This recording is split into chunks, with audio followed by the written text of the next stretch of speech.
Fala galera, boa noite a todos, sejam muito bem-vindos, muito bem-vindas.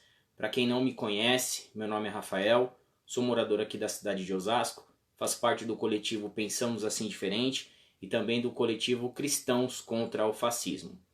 Hoje nós vamos fazer a nossa quarta live, tá, da nossa série sobre conceitos básicos de economia, beleza? Bom, se você está chegando agora e tá pegando esse vídeo, saiba que nós temos um canal no YouTube, onde o primeiro episódio, o segundo e o terceiro dessa série estão lá. Então, terminando esse episódio, vai no nosso canal do Pensamos Assim Diferente e os outros episódios estarão lá, beleza? Antes de iniciar a nossa live hoje, eu quero fazer aqui algumas indicações de bibliografias, porque no primeiro episódio nós fizemos uma indicação, no segundo e no terceiro acabamos não fazendo, tá? Então eu queria deixar aqui duas indicações. A primeira é esse livro aqui do Jung Musung, tá? Jung Musung, ele é coreano, mas ele veio já ainda criança para o Brasil, tá? Ele é um economista e teólogo muito famoso, professor e pesquisador da Universidade Metodista. Escreve vários livros reconhecidos no Brasil e fora. E esse aqui é o livro Idolatria do Dinheiro e Direitos Humanos.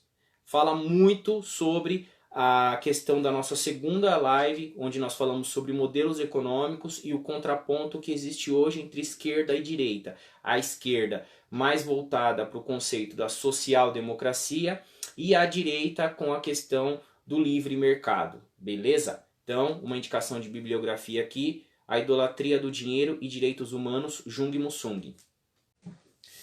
Uma outra bibliografia que eu gostaria de deixar para vocês aqui é esse livro do professor Ladislau Dobor. O professor Ladislau Dobor, ele é do núcleo de economia da PUC, além de ter trabalhado em diversos governos, inclusive como consultor da ONU. O professor Ladislau Dobor foi consultor aí durante muitos anos para políticas humanitárias da ONU, e ele escreveu esse livro aqui, A Era do Capital Improdutivo. Esse livro vai falar muito a respeito do que nós vamos conversar aqui hoje e do que nós falamos na nossa terceira live também, beleza? Então, essas duas indicações de bibliografia que eu gostaria de deixar para vocês. Então tá aqui, ó. A Idolatria do Dinheiro e Direitos Humanos, do professor Jung Musung, e A Era do Capital Improdutivo, do professor Ladislau Dobor. Bora lá para a nossa quarta live então, sem mais delongas? Bom, quando eu anunciei que nós faríamos essa quarta live, eu convidei algumas pessoas para assistirem e eu deixei uma pergunta, né? Qual o maior problema do Brasil? O Brasil hoje, com a pandemia, com toda essa bagunça, com a nossa economia rastejando, ainda assim o Brasil é a oitava economia do mundo. O Brasil, ele é um país que tem uma riqueza imensa em riquezas naturais, minerais. O Brasil, ele não é um país que vive em guerra, em conflitos militares com outros países. O Brasil, ele não é um país que sofre com desastres naturais, terremotos, essas coisas. Então assim, nós temos tudo de bom para dar certo. E aí a pergunta é, por que não damos certo, né? Qual seria então, na visão de muitas pessoas, o maior problema do Brasil? E quando nós fazemos essa pergunta, geralmente nós temos duas respostas, tá? O senso comum vai falar que o problema do Brasil está baseado praticamente em duas questões. A primeira, corrupção, certo? E aí quando eles falam em corrupção, geralmente eles ligam essa questão da corrupção à corrupção política, beleza? O segundo problema é sobre a questão dos privilégios. Privilégios muitas vezes esse de políticos e de outras autoridades também. Deixando claro aqui que não quero passar pano para ninguém. Não quero passar pano para ninguém. Inclusive falaremos sobre esses privilégios e falaremos sobre corrupção também. Mas o propósito dessa live, o objetivo dessa live, o que eu espero ao final de você que está assistindo aí esse vídeo com a gente, é que nós possamos avançar esse discurso a um outro nível. Que nós possamos focar e combater de fato o problema que faz com que o nosso país seja um país ao mesmo tempo tão rico e ao mesmo tempo tão desigual, beleza? Vamos falar sobre corrupção então aqui. Eu quero propor um exemplo de um caso que ficou muito famoso, que não vai ter lado nesse caso, porque não se trata de alguém que seria um expoente da direita ou da esquerda, enfim, né? É um camarada que qualquer um desceria a lenha sem titubear. Vamos falar aqui do caso das malas do Gedel. Lembra do Gedel? Então, o Gedel, ele trabalhou na Caixa, foi presidente da Caixa, tal, enfim, né? Era do MDB, trabalhou em diversos governos. E o Gedel, ele foi pego com 60 milhões de reais em malas de dinheiro. Dentro do seu apartamento, 60 milhões em espécie, 60 milhões de reais desviados de corrupção. Esse dinheiro daria para fazer muita coisa, gente. Daria para fazer muita coisa mesmo, né? E assim, foi um caso chocante. Primeiro, né, pela questão do valor, e segundo, por estar em espécie, né? Então, enfim, isso gerou uma grande repercussão na mídia e ficou um caso conhecido aí no Brasil inteiro. Mas aí eu quero fazer um contraponto a vocês. Eu não sei se vocês têm essa informação, mas em 2017, o Banco Itaú, deixa eu voltar um pouco aqui, tá? O Banco Itaú, acho que foi em 2008, 2009 por aí, ele se juntou, né, com o Unibanco. Então eram duas empresas, né, e aí se tornaram uma. Com a fusão dessas duas empresas, eles tiveram um ganho, certo, no capital social da empresa. Sobre esse aumento no capital social da empresa, eles precisavam ter pago uma diferença na casa dos bilhões, né, de impostos, porque você tinha uma empresa que era assim, outra empresa que era assim, agora você tem uma empresa que é assim, certo? Então, essa diferença você deveria pagar um imposto. Esse imposto, ele não foi pago pelo Banco Itaú. Eles simplesmente não pagaram, certo? Já era. E aí, enfim, rolou um processo para que o Banco Itaú ele viesse a pagar esses impostos, a diferença, enfim, né? E aí, em 2017, o CARF, que é o órgão responsável por cuidar dessas questões na Receita Federal, ele simplesmente perdoou uma dívida fiscal do Banco Itaú na casa dos 25 bilhões de reais. Vamos retomar o raciocínio aqui então? O Gedel, ele roubou, ele tirou dos cofres públicos dinheiro que iria para a saúde, para a educação, para moradia, para assistência social, para segurança, para infraestrutura, enfim. O Gedel, ele roubou, ele subtraiu, certo?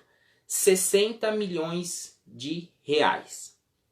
O Banco Itaú deixou de pagar, ou seja, deixou de entrar para os cofres públicos, praticamente, né, o conceito é o mesmo.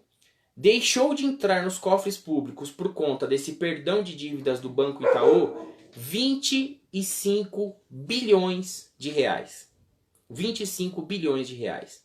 Agora, eu quero fazer uma pergunta para vocês. Você não precisa ser bom em matemática para me responder, tá? Mas eu quero fazer uma pergunta para vocês. O que é maior? 60 milhões de reais ou 25 bilhões de reais? Porque no final, ambos os valores tinham destinação para os cofres públicos, certo?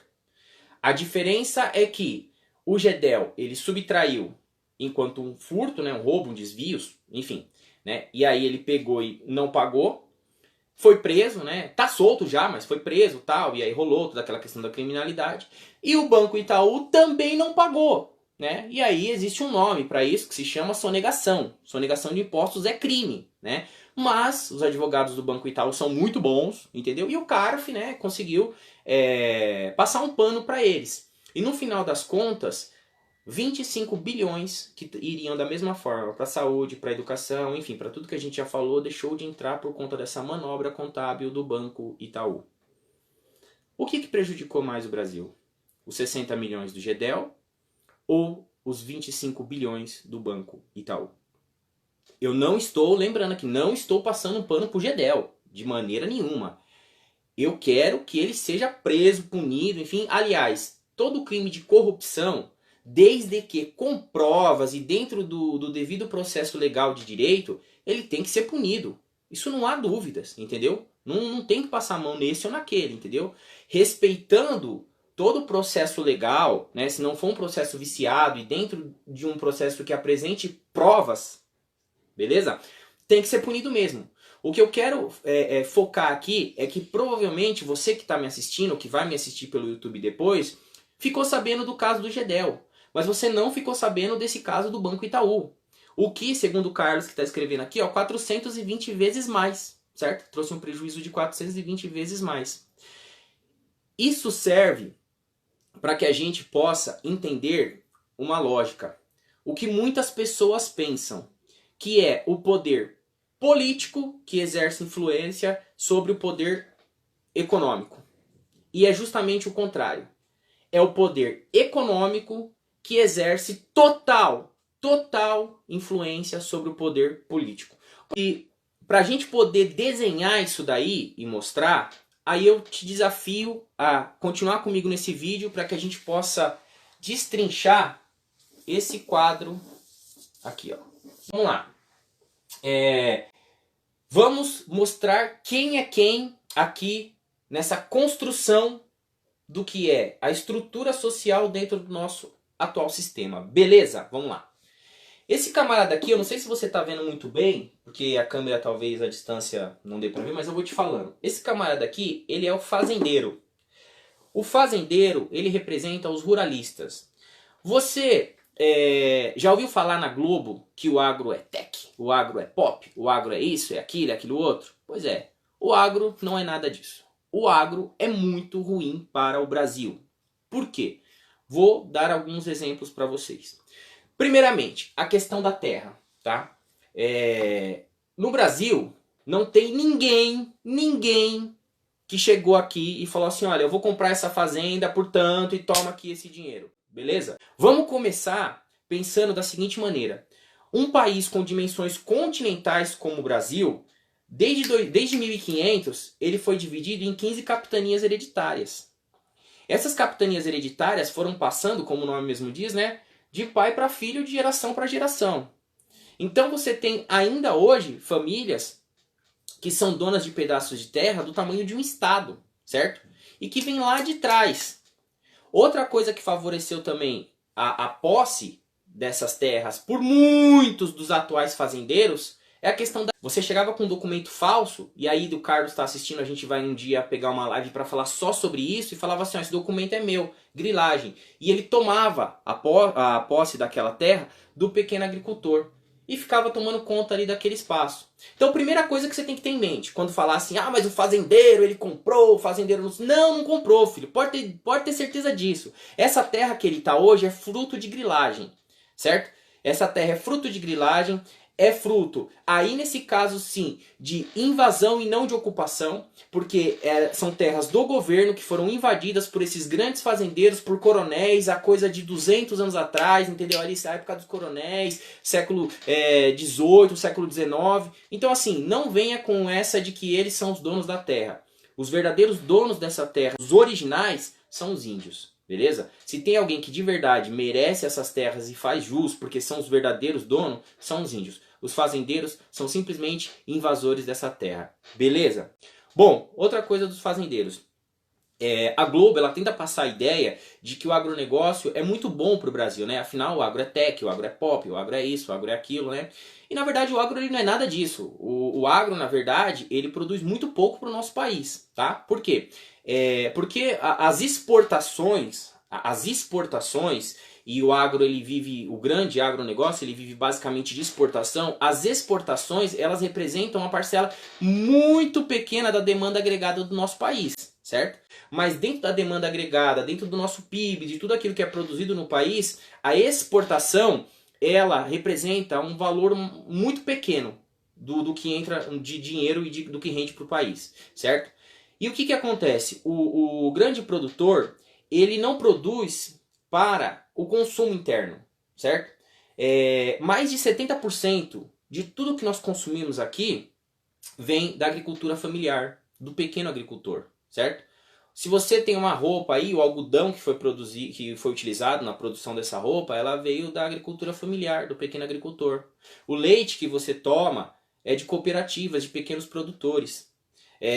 as frutas, os legumes, as verduras, 70% de tudo o que nós consumimos vem da agricultura familiar e de pequenas cooperativas. O que esses camaradas fazem, os grandes fazendeiros aqui, é a produção de commodities, certo? São grãos, coisas de pequeno valor agregado. E isso não é para consumo interno. Isso é para exportação, entendeu? Para exportação. Então, além dessa terra, a propriedade dessa terra ser historicamente duvidosa, beleza? O que eles produzem não gera riqueza para o país. Por quê? Porque eles não geram riqueza para o consumo interno. O que eles produzem é para mandar para fora. Além disso, a grande maioria dos serviços ali são feitos com maquinário, então eles não empregam, não geram mão de obra, né, para trabalhar nessas fazendas. A maioria ali é tudo com maquinário, com grandes máquinas, coisas pesadas. Então você não gera riqueza, você tem ali as terras que, né, vamos até a página 2, que são deles, né? Você não paga imposto.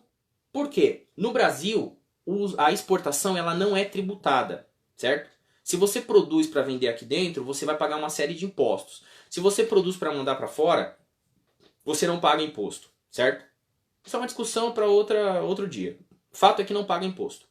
Quando da proposta da reforma da Previdência, alguns partidos que eram contrários à reforma da Previdência apresentaram diversas alternativas para que não houvesse essa reforma que na verdade penaliza os mais pobres, certo? Entre elas foi a tributação de exportação do agronegócio. Bom, eles não produzem, não geram emprego, não produzem nada. O que produzem não é para o país.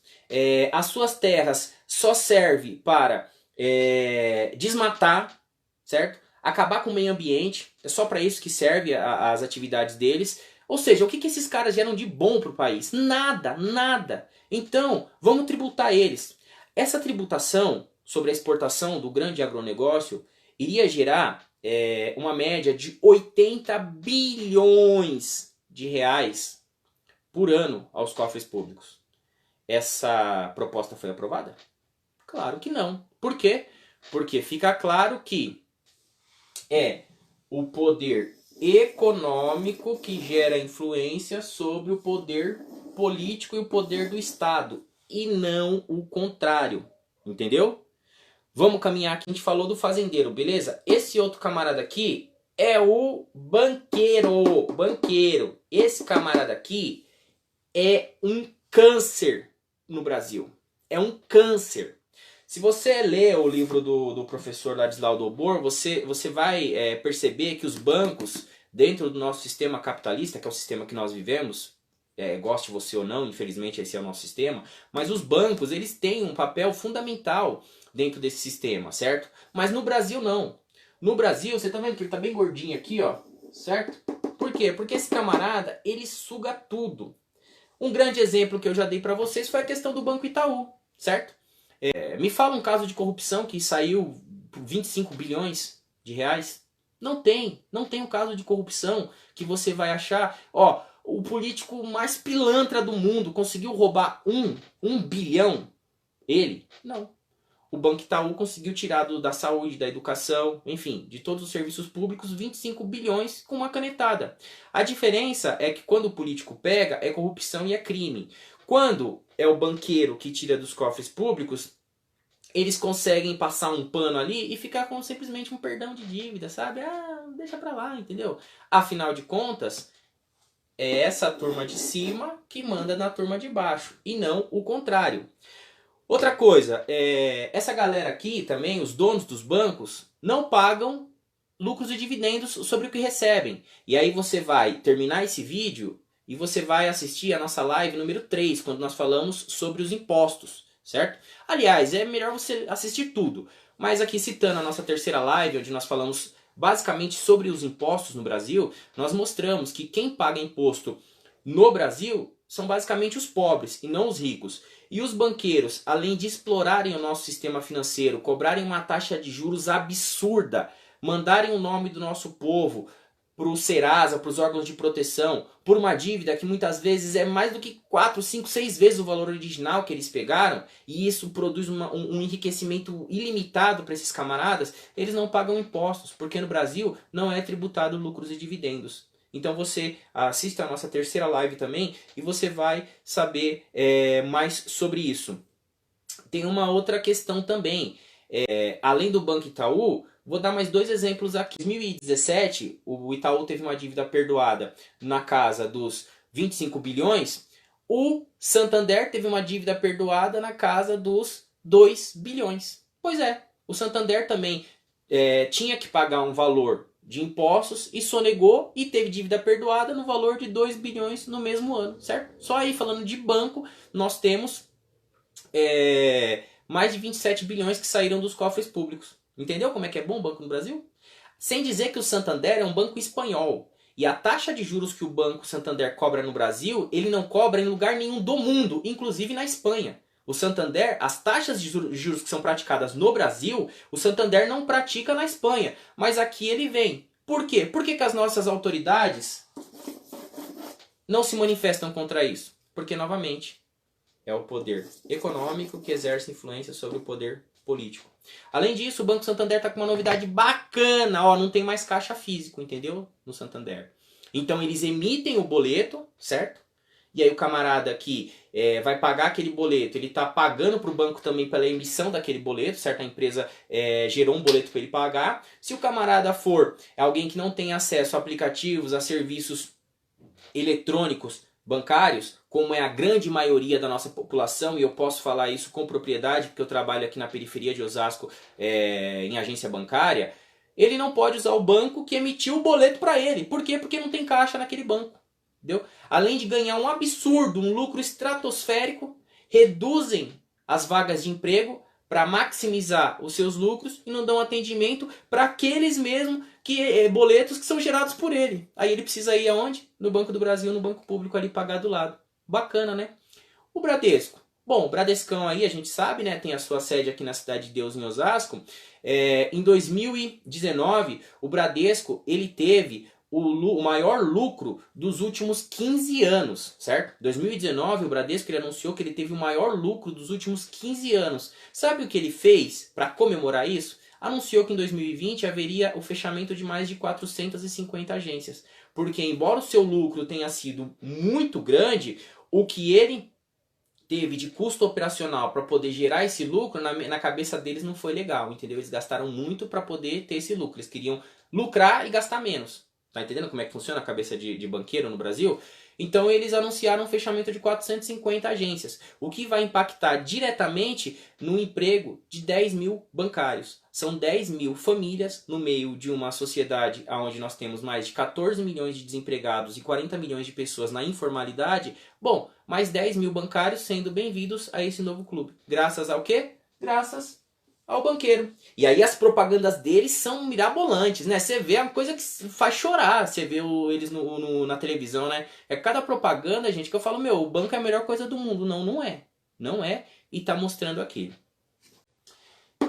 Essa fábrica aqui, eu trouxe para representar as empresas no modo geral, certo? As empresas no modo geral. O que é o grande problema? O que é o grande problema?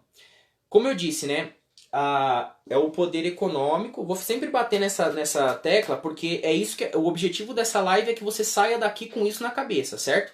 Que é o poder econômico que exerce a influência sobre o poder político e público, e não o contrário. Por exercerem como que elas exercem esse poder? Existem muitas empresas, inclusive instaladas no Brasil, que o seu faturamento anual é maior do que o PIB de diversos países. Então você imagina, por exemplo, assim, eu estou falando de uma empresa, certo? Que ela ganha tanto dinheiro, mas tanto dinheiro, mas tanto dinheiro, que o dinheiro dessa empresa é maior do que o que aquele país produz com todo o restante. Isso dá um poder tão grande para essa empresa, de maneira em que eles, mas assim, na cara de pau, mandam nesse camarada aqui. Mas na cara de pau, eles mandam nesse camarada aqui. É uma prova disso a reforma trabalhista. A reforma trabalhista, mais de 80% de todos os pontos da reforma trabalhista foram propostos por entidades de classe e de setores empresariais. Não foi o Temer que propôs aquelas mudanças. Não foi o Congresso que aprovou aquelas mudanças. Quem propôs aquelas mudanças e solicitou que houvesse aprovação foram os grandes empresários. A FENABAN no meio disso daí, a Fiesp no meio disso daí, a CNI no meio disso daí. Então o que acontece? Elas se tornam monstros tão grandes, e o professor Ladislau vai falar disso daí também, que elas acabam dominando aquele país, alterando as suas leis. Por quê? Porque eu vou para um país onde eu acho que o trabalhador tem muito direito ali, viu? Então eu quero que a minha produção ela tenha um custo menor. O que eu faço? Eu tiro o direito do trabalhador. E como que eu faço com isso? Mantenho políticos ao meu serviço. E aí eu faço com que esses políticos trabalhem para mim e façam leis que me favoreçam. Vou trazer aqui mais dados para vocês. Se segura na cadeira aí para você não cair, hein? Segundo Gabriel Cassante. Gabriel Cassante, ele é do departamento jurídico do ISP, que é o International Service Public. É uma entidade de trabalhadores internacional, trabalha vinculado à ONU, representa mais de 20 milhões de trabalhadores no mundo e está presente em mais de 150 países em todos os continentes, tá? É a ISP, depois se vocês quiserem pesquisar, é um órgão muito bacana que desenvolve políticas públicas de distribuição de renda, de combate à desigualdade, é muito bacana, vale muito a pena você pesquisar. E o Gabriel Cassante, ele é um brasileiro, certo? Ele representa a ISP aqui no Brasil e ele é do departamento jurídico da ISP. Ele trouxe um dado em 2018 em 2017 muito interessante. Vamos lá, novamente, né? A maioria das pessoas, se você for perguntar qual que é o maior problema do Brasil, é a corrupção, certo? Por quê? Porque a corrupção tira dos cofres públicos. Beleza, também concordo. Só que você vai aprender hoje que esse não é o maior problema. É um dos, mas muito distante de ser o maior. Em 2017, segundo a ISP, a corrupção ela retirou dos cofres públicos uma média de 71 bilhões de reais. É complicado, né, cara? No Brasil isso daí. Se você for parar para pensar que o orçamento em 2017 na área da saúde foi por volta de 100 bilhões de reais, falar que 71 bilhões, a gente está falando que quase o que se gastou em saúde, a corrupção levou embora. É muita coisa e precisa ser combatido também. Porém, nesse mesmo ano de 2017, só a sonegação de impostos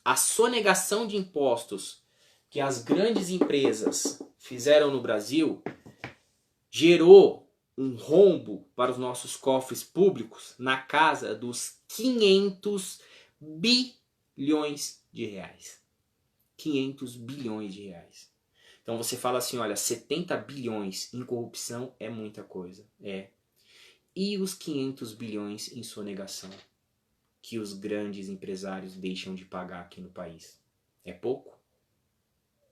O que nós deixamos de arrecadar com sonegação de impostos é 7 vezes mais o que a corrupção tira dos cofres públicos. Eu não estou querendo dizer com isso que nós não devemos combater a corrupção. Novamente, nós devemos combater a corrupção com punho de ferro dentro do devido processo legal e com provas. E todos devemos combater. Agora, enquanto nós combatermos só a corrupção política e não combatermos a corrupção empresarial de sonegação de impostos, nós vamos ficar rodando em círculo igual o cachorro que corre atrás do próprio rabo. E não vamos chegar em lugar nenhum. Porque 70 bilhões é muita coisa. 500 é muito mais. E não precisa ser bom de matemática para entender essa conta. Beleza?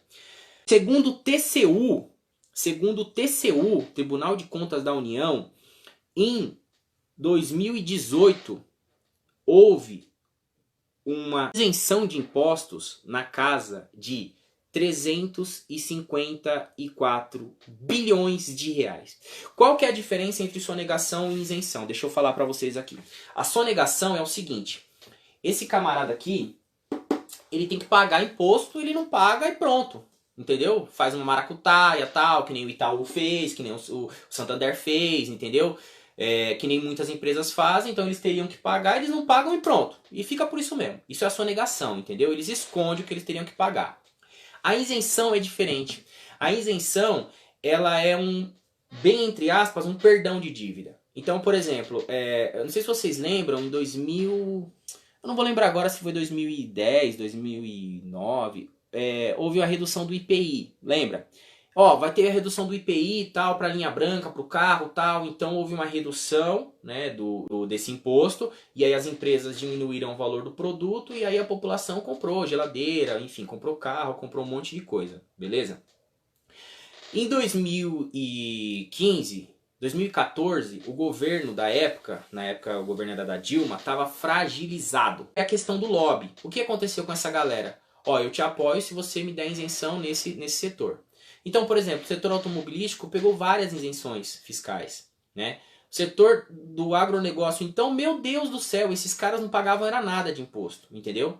Só que, você lembra de 2016 para cá, algum produto que você comprou ficar mais barato porque eles deixaram de pagar o imposto? Claro que não. O imposto sobre o consumo está sendo repassado para você. Nossa terceira live nós explicamos e falamos sobre isso, entendeu? Então eles tiveram a isenção desses impostos, certo? Eles deixaram de pagar, mas aí foi o governo que falou, não, beleza, você tem que me pagar, não precisa me pagar isso daí, tá? Não barateou o preço do produto, certo? E deixou de entrar para os cofres públicos 354 bilhões de reais. 3 vezes o orçamento da saúde. 3 vezes e meia. Sabe o que os gastos com a saúde em 2018? Bom, se esses grandes empresários tivessem pago seus impostos, os investimentos teriam sido 3 vezes e meia maior. Infelizmente é isso. Vamos aqui fazer agora uma conta de padaria, certo? Nós falamos aqui sobre 500 bilhões de sonegação. Nós falamos aqui sobre 354 bilhões de isenções. Nós falamos aqui sobre 27 bilhões que os bancos, só 2 banquinhos, certo? Deixaram de pagar. Nós falamos aqui sobre a potencial cobrança de 80 bilhões por ano que se o agronegócio pagasse sobre as exportações que eles fazem, certo? Gente, nós estamos falando de quase 1 trilhão de reais. Nós estamos falando de quase 1 trilhão de reais. Você sabe o que significa 1 trilhão de reais? 1 trilhão de reais, segundo o economista Eduardo Moreira, e eu recomendei o livro dele na nossa primeira live, 1 trilhão de reais é suficiente para você acabar não com a miséria e a desigualdade do Brasil, mas com a miséria e a desigualdade do mundo. Do mundo. 1 trilhão de reais. Então, o grande problema do Brasil não é riqueza. Porque essa riqueza, ela existe, ela é produzida, nós temos muito dinheiro. O problema é que esses camaradas aqui que representam o grande capital mexe as instituições para que eles possam manter a concentração disso. Esse tipo de política faz, por exemplo, com que no Brasil 5 pessoas tenham mais dinheiro do que 50% da população mais pobre. Eu estou dizendo para você que 5 pessoas no Brasil têm mais dinheiro do que os outros 105 milhões de brasileiros juntos. Pois é. Então, o que falta é boa vontade para que a gente possa mudar essa questão de desigualdade. Esse último camarada aqui é o especulador, o investidor. Esse cara, diferente do fazendeiro, que não faz nada, mas exporta, diferente do banqueiro que cobra uma taxa de juros absurda, mas desenvolve uma atividade ali, diferente da fábrica que com todos esses privilégios e com tudo isso que a gente já falou aqui, mantém a produção, esse camarada não aqui. E aí novamente eu vou indicar. O livro do professor Ladislau Dobor fala muito disso, certo? Esse camarada aqui, ele não produz absolutamente nada. Nada, nada, nada. O negócio dele é colocar dinheiro para investir, certo? E por que ele faz isso? Porque como ele tem um poder para exercer influência sobre o poder político, esse camarada exige que, por exemplo, as taxas de juros da dívida pública no Brasil sejam taxas de juros que não se pagam em lugar nenhum do mundo.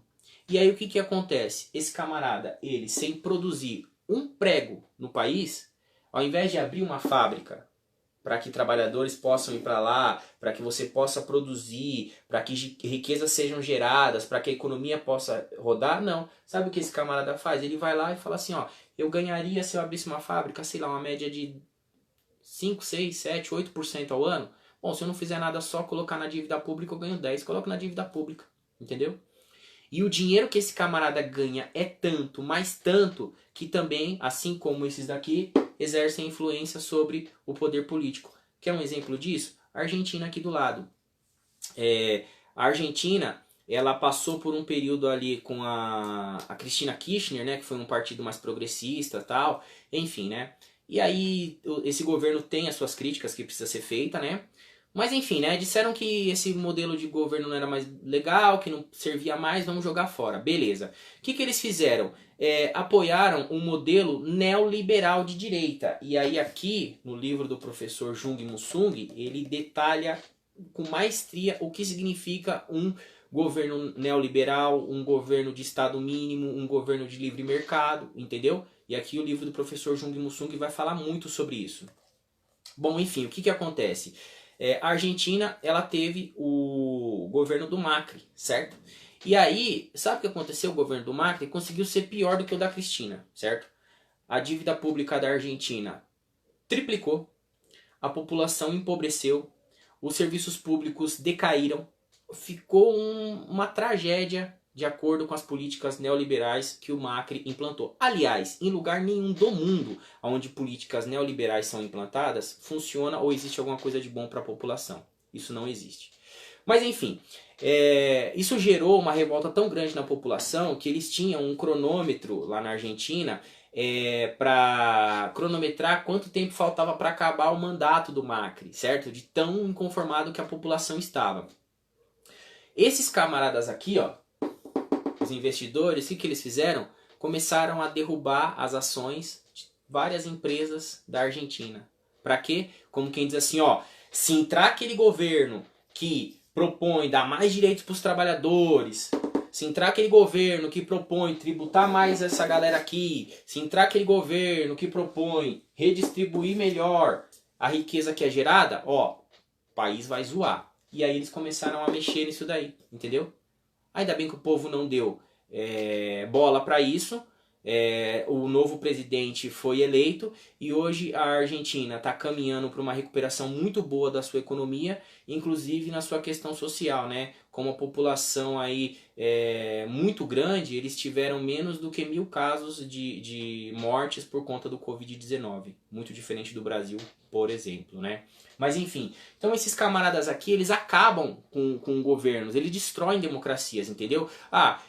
Aquele camarada ali, aquele governo, pra gente é interessante que o preço do dólar caia, então eles jogam o preço do dólar lá embaixo. Pra gente é interessante que aquela empresa possa inflar os seus dados, mesmo que esses dados não sejam fidedignos, então vamos subir ali os números para que as ações dessa empresa elas possam crescer. Aí vai lá a gente comprar ações lá, achando que é investidor, que é milionário, daqui a pouco essa empresa fala e só eles ficaram ricos e você ficou aí chorando, chupando o dedo. Entendeu? É isso que esses camaradas fazem. São os especuladores. E são esses camaradas que mordem mais de 50%, quase 50% do orçamento público, certo? Do nosso país, com o pagamento dos juros da dívida pública. Assiste o nosso terceiro episódio, a nossa terceira live sobre os impostos, e aí você vai entender. Galera, esse pessoal aqui, ó, então nós falamos sobre os donos da terra, os donos do dinheiro, os donos das máquinas, certo? E esse camarada aqui, ele é um ente novo, mas pode falar que é dono do dinheiro também.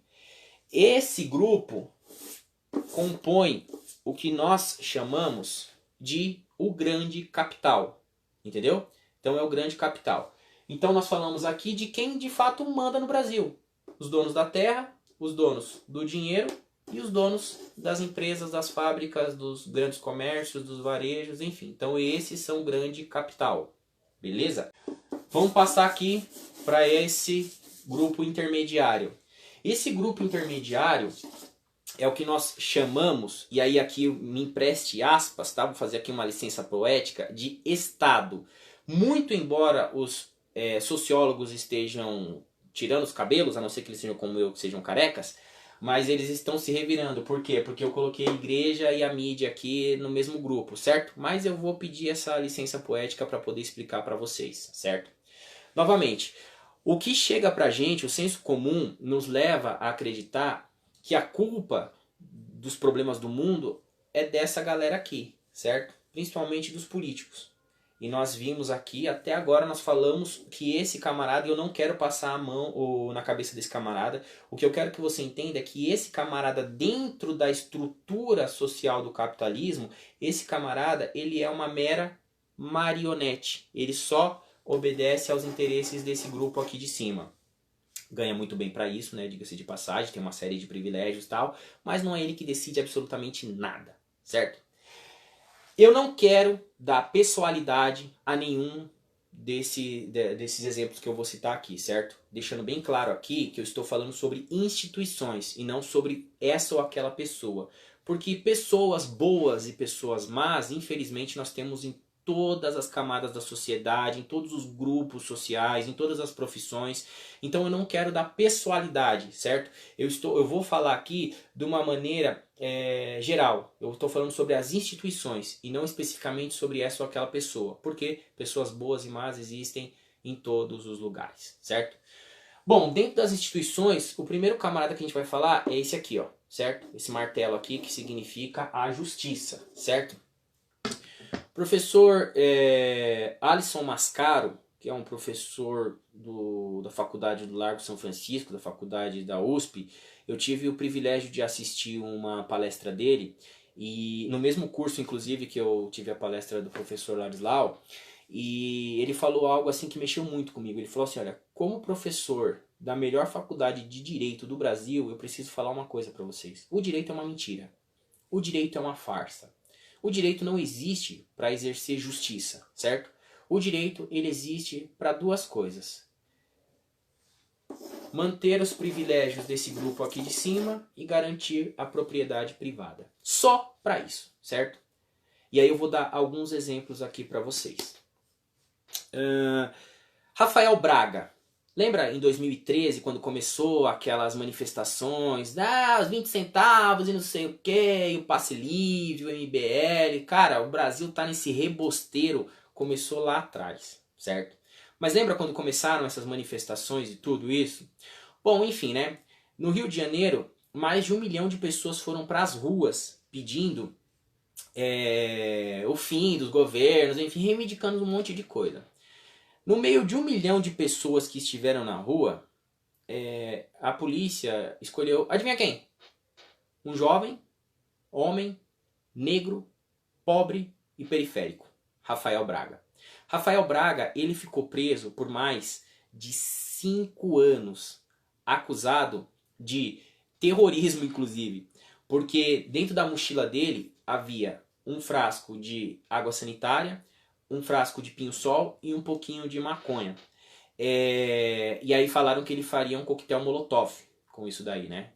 Eu não sou bom em química, aliás, eu detesto química, certo? Mas, enfim, se alguém aí que manja de química for assistir esse vídeo, me fala se a composição desses ingredientes aí dá pra você fazer um coquetel molotov, certo? Com cândida, pinho-sol e maconha.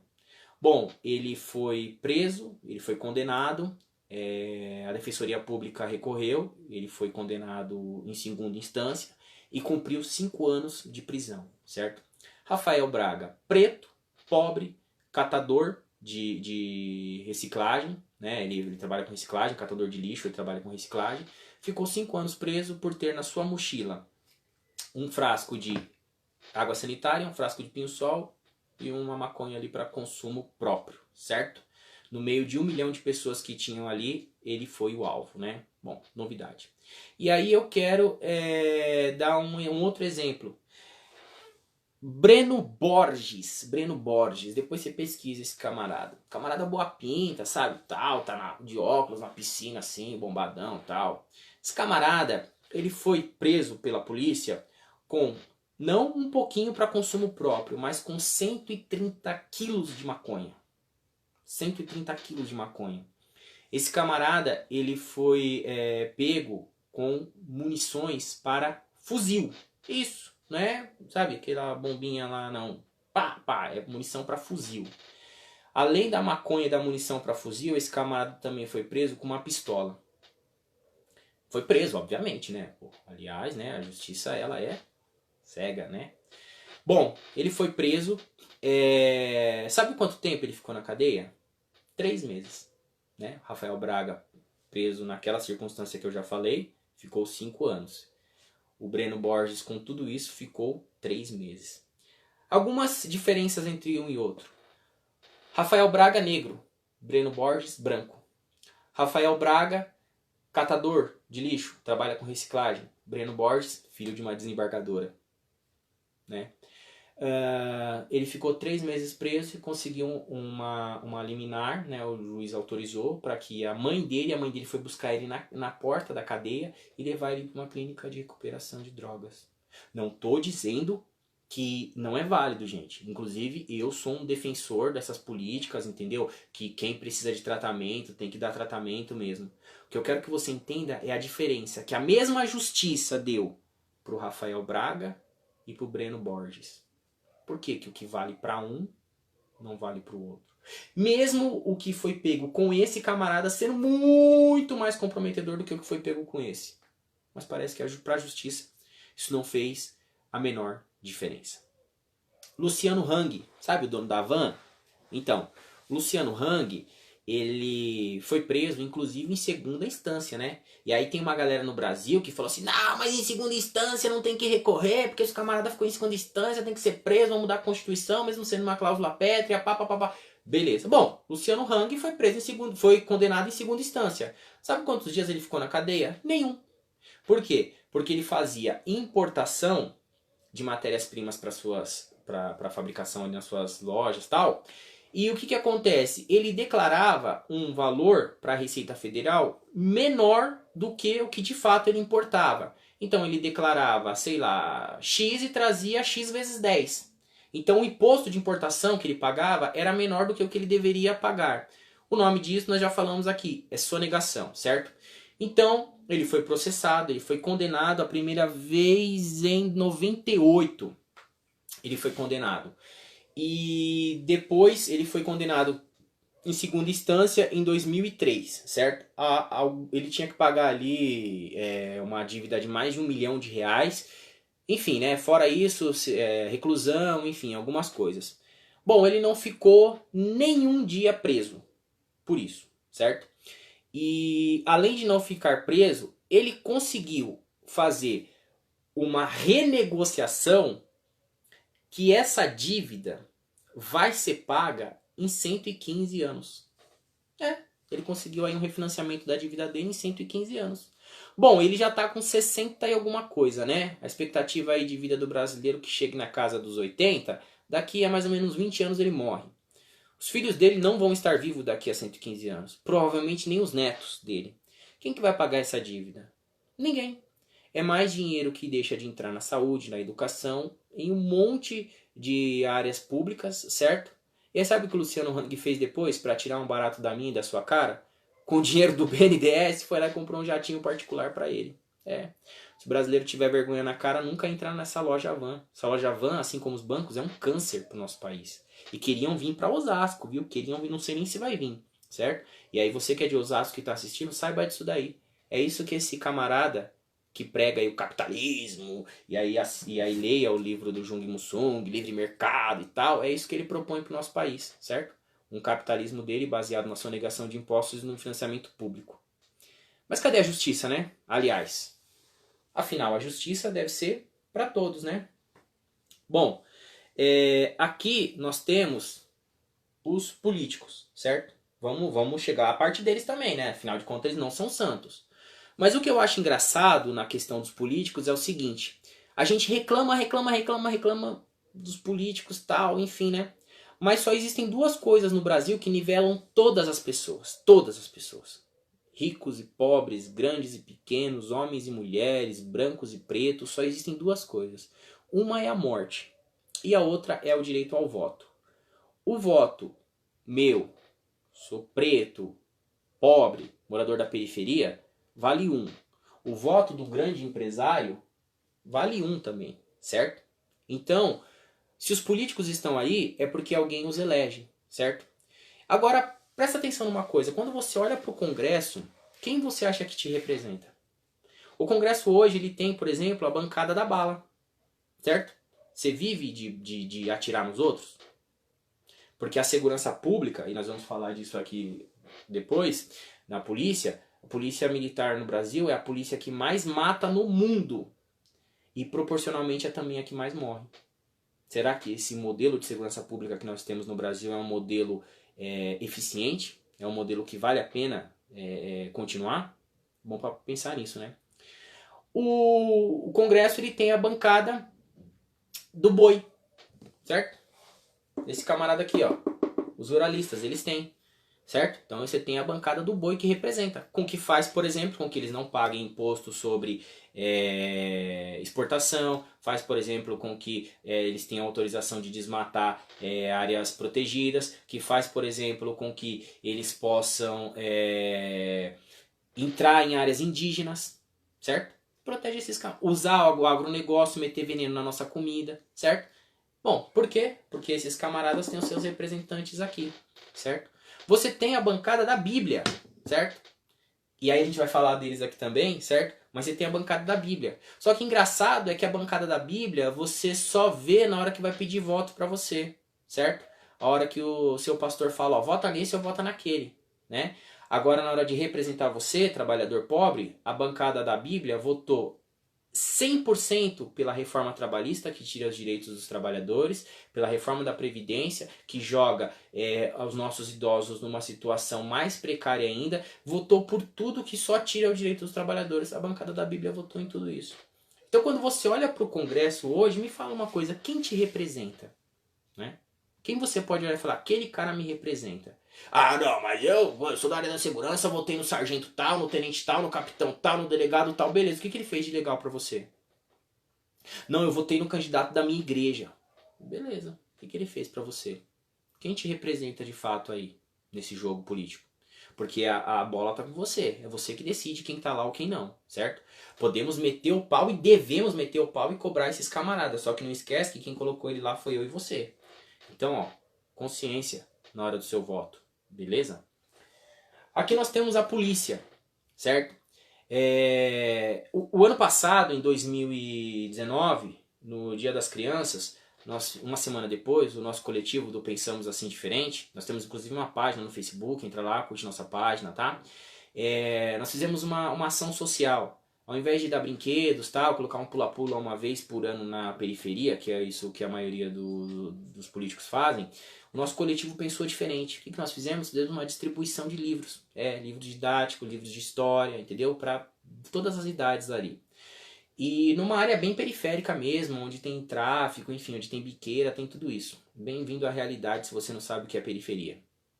E aí, passando um carro da polícia, ele pegou e parou lá, né? E aí foi conversar com a gente, inclusive nos cumprimentou e falou assim, pô, legal, bacana que vocês estão fazendo isso, né, meu? Pô, quem sabe essa nova geração aí tem jeito, porque essa geração aqui agora tá perdida, né? Você viu, eu prendi o outro ali ontem, ele já tá solto ali, o outro aqui. Eu falei pra ele, porque na verdade, irmão, você tá secando gelo. Ele olhou assim pra mim, como assim secando gelo? Eu falei, esses camaradas aqui que você tá prendendo, você tá secando gelo, eles não são nada. Me fala uma coisa, você já conseguiu aqui apreender 10 kg de cocaína pura aqui na biqueira? Você já conseguiu pegar um dia 10 kg de cocaína da pura aqui? Ele falou, não, nunca peguei, nunca fiz uma apreensão dessa. Eu falei, pois o helicóptero de um senador da República, do Zezé Perrella, foi encontrado com 450 quilos de cocaína, certo? O helicóptero era do Zezé Perrella, senador de Minas. O piloto do helicóptero era o piloto do Zezé Perrella. Agora o que não explica é a cocaína de quem que é, porque ele fala que não é dele. 450 quilos de cocaína dentro do helicóptero de um senador federal. Quer dizer, você nunca achou 10 quilos aqui na favela, mas no helicóptero desse camarada, a polícia encontrou 450 quilos. E aí? O que me responde isso? Você já conseguiu achar um fuzil aqui? Um fuzil você achou aqui na periferia? Ele falou, não, nunca peguei um fuzil. Eu falei, pois é, dentro do condomínio do Bolsonaro, tem um sargento da polícia que foi preso com mais de 115 fuzis. Então, né? Então você tá secando gelo, meu irmão. Então, assim, muito embora esses camaradas, alguns deles precisam de fato serem punidos, porque nós vemos a diferença do que é uma abordagem da polícia na periferia, principalmente com preto, né? O que aconteceu lá em Paraisópolis, né? Você vê ali o polícia dando paulada lá no camarada com muleta, né? Aquela ação desastrosa da PM que gerou a morte, acho que foi de 12, né? 12 jovens e tal. Isso daí precisa ser combatido, porque a polícia no Brasil ela é mal treinada, ela é mal preparada, ela tem um viés, entendeu? Ela tem um perfil, entendeu? Então pobre preto já passa a ser suspeito em primeiro lugar, entendeu? Então assim, isso precisa ser combatido sim. Só que a polícia também ela é mal remunerada, ela é mal equipada, ela é mal treinada. Então assim, nessa guerra entre mocinho e bandido, só tá morrendo aqui embaixo. Só tá morrendo o jovem negro periférico ali que tá na ponta do tráfico e o policial aqui, o soldadinho da polícia militar. Eles se matam. Quem tá aqui no comando geral de tudo isso não chega. Mas nós acreditamos que a polícia tá ali só para nos defender, certo? Quando na verdade o verdadeiro inimigo do povo, certo? Cadê a polícia quando o Luciano Hang tirou 1 milhão de reais dos cofres públicos? Ninguém prendeu, né? Pois é. Forças Armadas, certo? O Exército. Braço forte, mão amiga, né? Bom, legal. Eu queria perguntar assim pra vocês. Eu nunca vi uma fábrica de fuzil dentro de uma favela. Eu nunca vi, não sei se vocês conhecem, né? Então, por exemplo, quando você vê no jornal, assim, no noticiário, dizendo que existe uma arma, uma granada, alguma coisa de uso exclusivo do exército e chegou até o tráfico, bom, né? Eu queria saber como que chegou, porque na favela isso não foi fabricado, né? Mas chegou na favela, né? Então nós temos a ideia de que o exército ele está ali para proteger, certo? As nossas fronteiras, para proteger a soberania do país, bom, enfim, a soberania do país. O Brasil ele acabou de entregar a nossa a base militar de Alcântara para os Estados Unidos. Não sei que soberania é essa, certo? Existem setores aqui, ó, que querem entregar a Amazônia para os Estados Unidos. A maioria das nossas empresas públicas estão sendo entregues para os estrangeiros. Então, que soberania é essa, certo? Para que serve o nosso exército? Bom, mas o exército serve para cuidar das fronteiras. Bom, engraçado, né, meu? Que ó, só serve para cuidar das fronteiras e olha como que tá a entrada de drogas e de armamentos no nosso país. Principalmente ali Paraguai, Colômbia e tal, né? Então, quer dizer, você só guarda a fronteira e a fronteira entra e sai, né? Pior do que... Bom, enfim, né?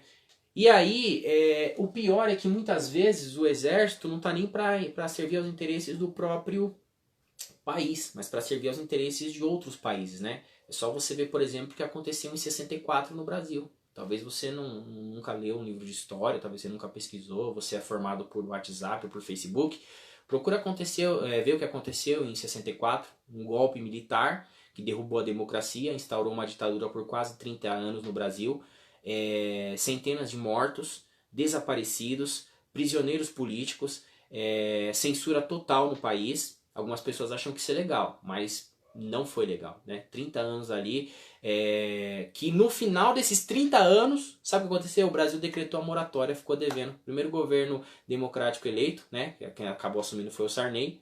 Bom, então não foram bons na economia, não foram bons na questão social, não foram bons na administração dos recursos públicos, não foram bons para nada. E sabe qual que foi a desculpa disso? Implantação de comunismo do Brasil. Comunismo que nunca existiu. Mas na verdade, o nosso exército brasileiro estava somente servindo aos interesses dos Estados Unidos. Assim como faz hoje ainda. Beleza? Aí aqui... Como eu disse, esses camaradas, esse grupo é o grupo do grande capital. Esse grupo aqui é o grupo do que nós chamamos na sociologia, certo? Do Estado, certo? O Estado.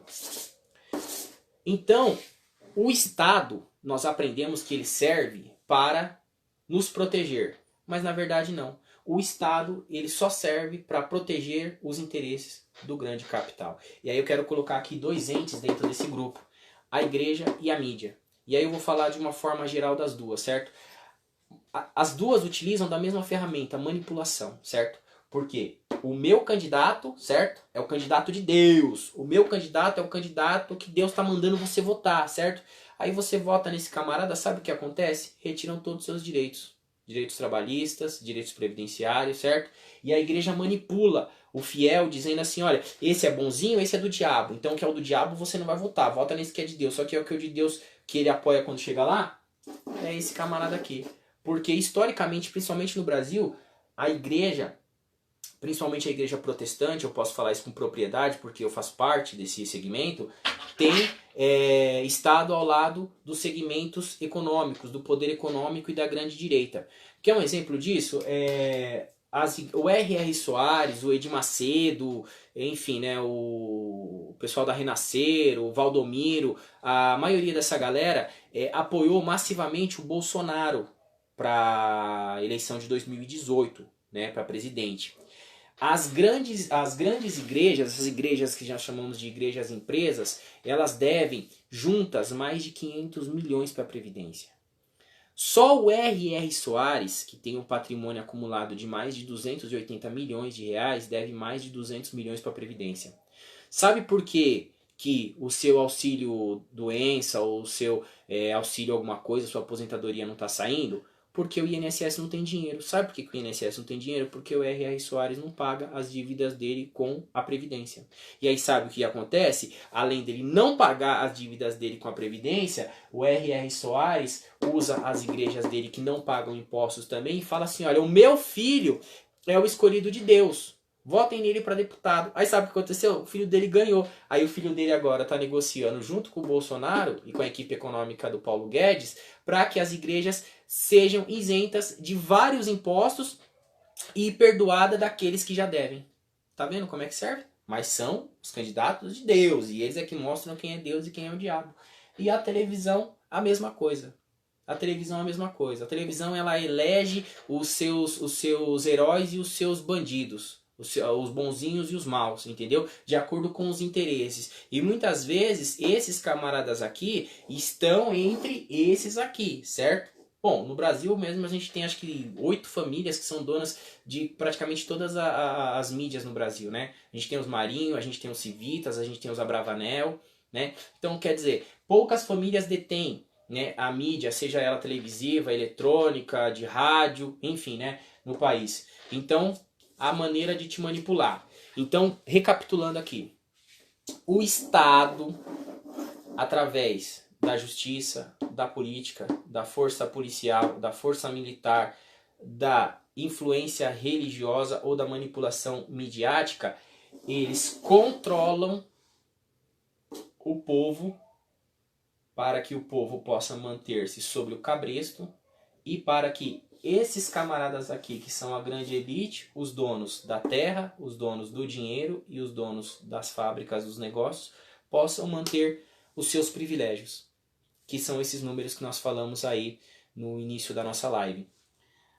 Rapidamente aqui para finalizar, todo mundo aqui faz parte do mesmo bolo, tá? Todo mundo aqui. Só que eu quis separar, por quê? Porque aqui, quem estão aqui? O povão. É eu, você, minha mãe, sua mãe, minha esposa, sua tia, seu pai, seu primo, entendeu? Todos os trabalhadores. Sem rosto, sem identidade, sem nada. Porque, como diria o Pink Floyd, nós somos só um tijolo nesse grande muro. Entendeu? Então, mas são esses tijolos que movimentam toda a engrenagem dessa estrutura social que aqui está. E aqui tem um camarada que tem uma dificuldade muito grande de se reconhecer como classe, que é a chamada classe média, certo? Quem são? Bom, é o médico, é o advogado, é o cara que é diretor de uma empresa. Às vezes o cara ganha 15, 20 pau, acha que faz parte da elite, mas não faz, camarada. Você perde seu emprego, você volta pra cá, ó. Você vai fazer Uber, entendeu? Você não tem o que fazer, certo? O camarada às vezes que tem uma padaria, que tem um mercadinho com 5, 6 funcionários, acha que senta na mesma mesa do dono do Walmart, do dono do Pão de Açúcar. Não é, entendeu? Não é porque você tem um emprego um pouquinho melhor, que você ganha um pouquinho mais, ou que você tem um próprio negócio, mas muitas vezes você trabalha até mais do que os seus próprios funcionários, você faz parte da elite. Embora você tenha uma condição financeira relativa, né, e muitas vezes provisória, melhor do que o povão aqui, você é classe média, mas você está muito mais próximo de nós do que deles. Porque até mesmo entre esses camaradas aqui e esses, existe um abismo intransponível. Lembre-se, esses camaradas aqui são simples marionetes desses camaradas aqui, certo? Bom, os números foram dados, a estrutura foi mostrada, eu espero que vocês tenham gostado, que vocês tenham entendido, certo? Por que nós falamos tudo isso daqui? Porque nós acreditamos que uma sociedade melhor e mais justa, ela é possível. E mostramos com números que na verdade é. Só que isso só vai ser possível de duas formas, certo? Quando esse povo aqui, ó, e esse de preferência se juntar, certo? Entender que faz parte do mesmo bojo, entenderem que precisam arregaçar as mangas e mudarem alguma coisa. Mas isso só é possível de duas formas. Uma, que eu acho que é pouco provável e pouco viável, que seria a revolução, certo? Revolução, inclusive, armada, né? Aconteceu aí em diversos países, né? Hoje eu acho que isso não cola mais, certo? Nem incentivo isso daí, beleza? Mas você tem uma outra forma, que é a via democrática do voto, certo? Porque a única maneira de você mudar e fazer com que o Estado, de fato, seja quem manda na sociedade é através da representação pública. E é esse camarada aqui que consegue fazer isso, certo? Mas esse camarada não vai fazer enquanto você votar na bancada do boi, no grande ruralista, entendeu? Esse camarada não vai fazer isso enquanto esse camarada for bancado por esse grupo aqui. Inclusive, se você não sabe, o Banco Itaú tem o seu próprio partido agora, tá? O Partido Novo. O Partido Novo ele foi fundado, eu falo isso em todas as lives, mas eu quero deixar claro mesmo, nos porões do Banco Itaú. Inclusive o João Amoedo é um dos investidores, chefes lá do Banco Itaú, entendeu? Então vejam o que o Banco Itaú produz no nosso país. Você acha que são as propostas que o Partido Novo tem para o nosso país, certo? E aí você leia esse livro aqui do Dr. Jung Musung e você vai saber do que eu estou falando do neoliberalismo. Esse camarada não vai fazer enquanto você votar em quem seu patrão manda você votar. Esse camarada não vai votar, não vai fazer enquanto você votar achando que esse ou que esse aqui, ou que esse aqui te representa. Porque eles, na verdade, só representam esses camaradas aqui. Certo? Esse camarada tem que sair daqui, do povo.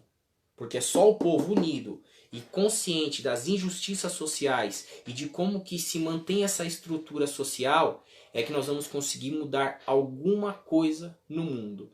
É possível, não é fácil, mas é possível. Mas depende da conscientização de cada um de nós e que essa conscientização depois se materialize na hora do voto consciente. Agradeço todo mundo aí que ficou com a gente até agora. A galera que vai assistir depois pelo YouTube. Semana que vem, se Deus quiser, estamos para o nosso 5º episódio dessa série Conceitos Básicos de Economia. Que Deus abençoe a todos. Todo poder ao povo.